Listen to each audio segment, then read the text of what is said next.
আমাদের মোংলা মানুষের প্রথম দাবি মোংলা নদীর উপর একটি ঝুলন্ত সেতু। আজ রামপাল মোংলা মানুষের হয়ে প্রথমবারের মতো জাতীয় সংসদে কথা বলছেন আমাদের জনতার এমপি ও উপমন্ত্রী শেখ ফরিদুল ইসলাম।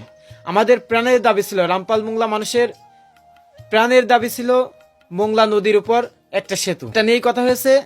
আমরা এমনই তো চেয়েছিলাম আমাদের মন্ত্রী সাহেবকে। শুনুন বিস্তারিত।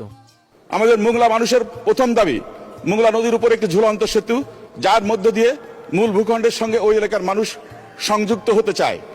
মোংলার পাশেই আছে একটা সাইলো গুদাম জয়মনিতে 50,000 মেট্রিক টন ধারণ ক্ষমতা। সেটা কিন্তু নির্ভর করা হচ্ছে জোয়ার ভাটার উপর। সুতরাং একটা জনপদ জোয়ার ভাটার উপর নির্ভর করতে পারে না। সুতরাং আমি অনুরোধ করব আমাদের ইপিজেড মোংলা বন্দর শ্রমিকদের স্বার্থে এবং এই জনপদের মানুষের ভাগ্য উন্নয়নের স্বার্থে এই ব্রিজটি খুব দ্রুত দরকার। বিশেষ করে বর্ষাকালে অবর্ণনীয় দুর্ভোগ পোহাতে হয় এবং আমাদের ওই এলাকায় প্রতিনিয়ত দুর্ঘটনা ঘটছে এটাকে কেন্দ্র করে। আমরা রামপাল মোংলাবাসী চাই এই ব্রিজটা দ্রুত কার্যক্রম শুরু হোক, তাহলে আমাদের দুর্ভোগ কমে আসবে।